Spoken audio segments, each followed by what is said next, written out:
Good afternoon, everyone. First of all, thank you for giving me the opportunity to present my final project for the essay writing course. My name is Amelia Putri Arlinda, and my student ID number is E1D02510003. In this presentation, I will discuss two different types of essays that I have written.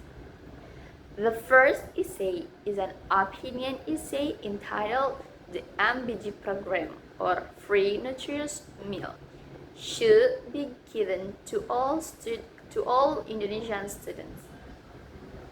In this essay, I explain my opinion about the government's free nutritious meal program and discuss both its benefits and challenges. The second essay is a cause and effect essay entitled "Online Learning and its Positive and Negative Effects on Students' Learning." In this essay, I explain several factors that have contributed to the growth of online learning and discuss the positive and negative impacts of this learning method on students. Both topics are closely related to education and students' daily lives. Through this presentation, I hope to provide a better understanding of these issues and share the main ideas from my essays. Let me begin with my first essay. The Free Nutritious Meal, or MBG program. The MBG program must be given to all Indonesian students.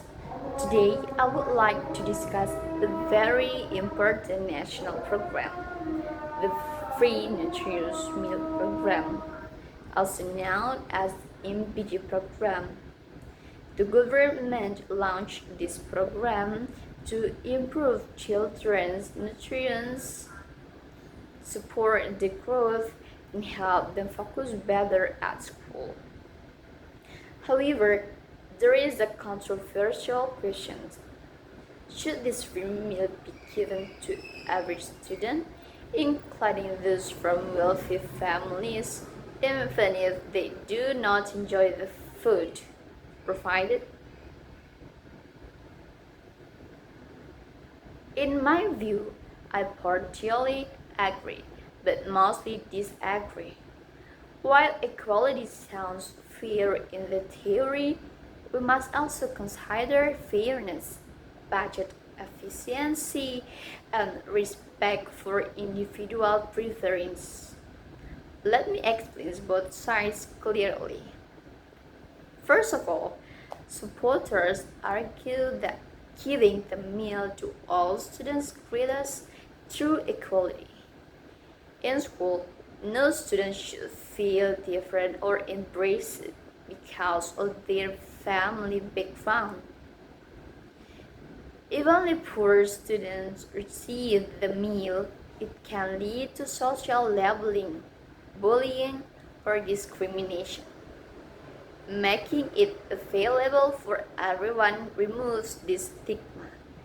Everyone eats together, no one feels left out. Secondly, it builds national habit and health awareness. Even wealthy students often bring unhealthy snacks or fast food. By giving them balanced meals, the program teaches them to appreciate nutritious food, understand its value, and develop better eating habits for life. The program is not just about giving food, it is about educating the whole generation. Finally, they say choice does not cancel right. The fact that some students do not like the taste does not mean they do not need nutrition. Government standards ensure the meal is safe and balanced, so even if the taste is simple, it still serves its purpose for growth and brain development. On the other hand, there are strong reasons to limit the program to those who truly need it. First, fairness of public budget. The MBG program uses state funds collected from taxpayers. These resources are limited. If we also serve students who can easily afford better meals at home, we risk wasting money that could be used to reach more children in remote areas, improve the quality of ingredients, or build better school facilities. This is not unfairness, it is responsible management. Second, respect for preference and acceptance.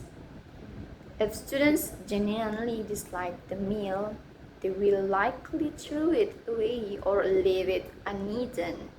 Instead of improving nutrition, it, it causes food waste, which is unethical and contradicts the spirit of the program itself.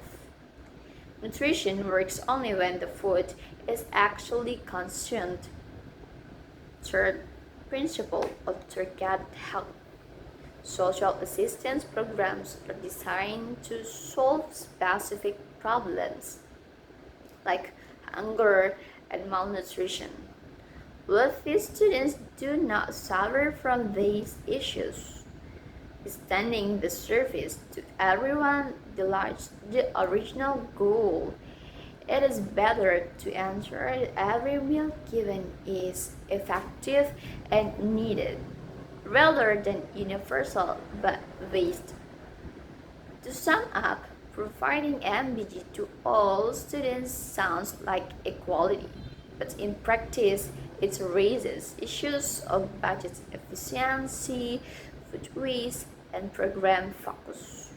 I agree that no student should feel discriminated against.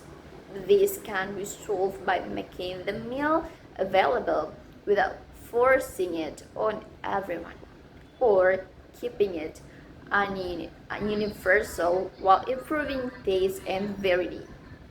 However, I mostly disagree that it must be given to rich students automatically, especially when they do not accept the meal. The best solution is to keep the program universal in name to avoid stigma, but prioritize quality and choice so that every student, rich or poor, actually benefits from it, and no meal goes to waste.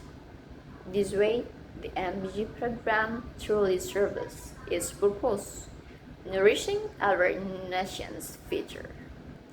After discussing the MBG program and its impact on students, I will now move on to our second essay, which is a cause and effect essay entitled Online Learning at its Positive and Negative Effects on Students' Learning. Over the last 10 years, education has changed faster than ever before. Today, online learning platforms have become a normal part of the education system, used by millions of students and teachers worldwide. This rapid growth did not happen by accident. It was driven by major developments in technology, accessibility, and global events. While online learning brings many benefits to students and schools, it also creates certain challenges. This essay will first explain the main causes behind this trend, then discuss its positive effects, followed by its negative impacts, before reaching a final conclusion. There are three main reasons why online learning has grown so quickly. First, advancement of digital technology and internet access.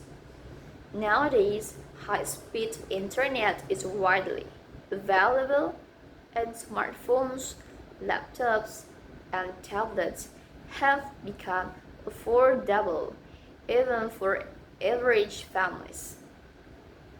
This infrastructure makes it possible to stream lessons, submit assignments, and join discussion from almost anywhere. Second, the demand for flexibility and accessibility. Many students face barriers such as distance, limited school seats, or time conflict. Online learning removes geographical limits. Students in remote villages can learn from the same qualified teachers as those in big cities.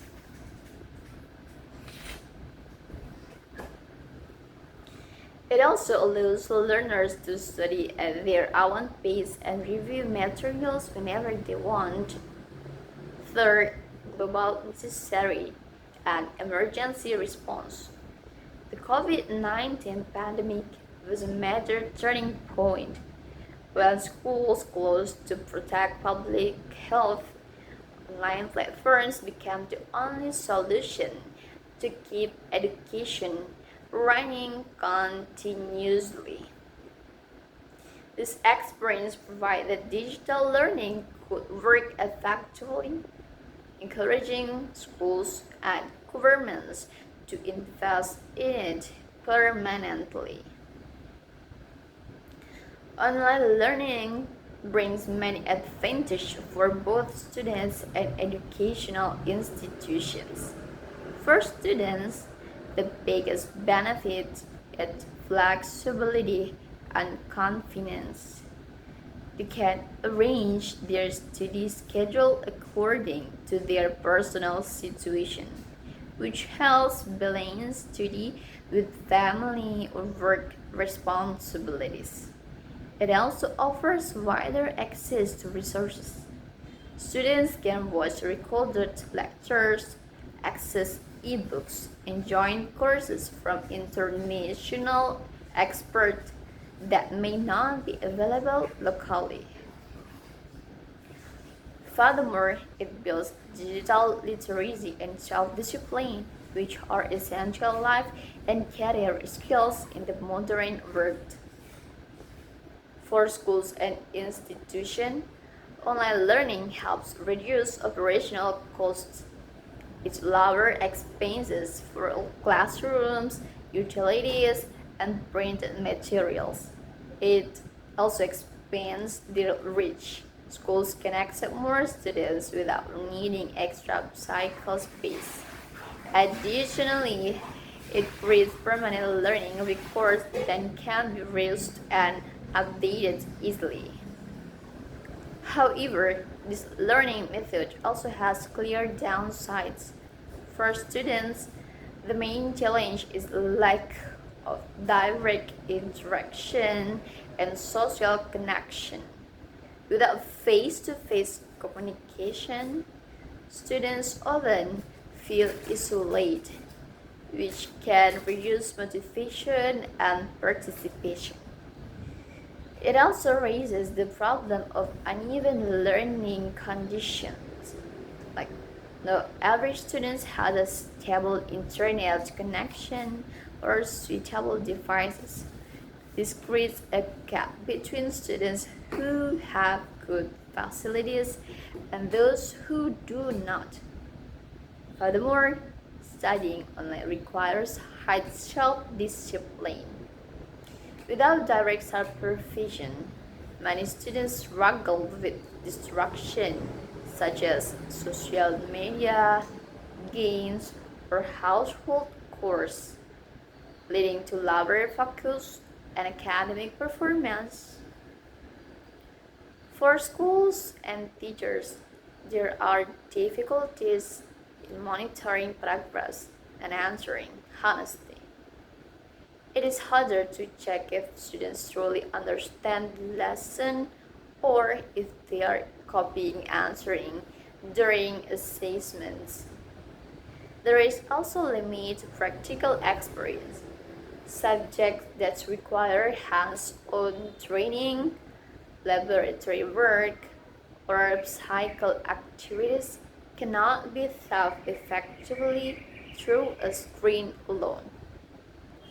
In summary, the rise of online learning is caused by technological progress, the need for flexibility, and the global need to continue education safely. It brings great benefits such as accessibility, lower costs, and new digital skills. Yet it also causes challenges like social isolation, inequality of access, and difficulty in supervision. It is clear that online learning is not a perfect replacement for traditional education, but rather a powerful complement. The best way forward is to combine both systems, using online tools to improve access and resources, while keeping face to face interaction to build character, teamwork, and deeper understanding.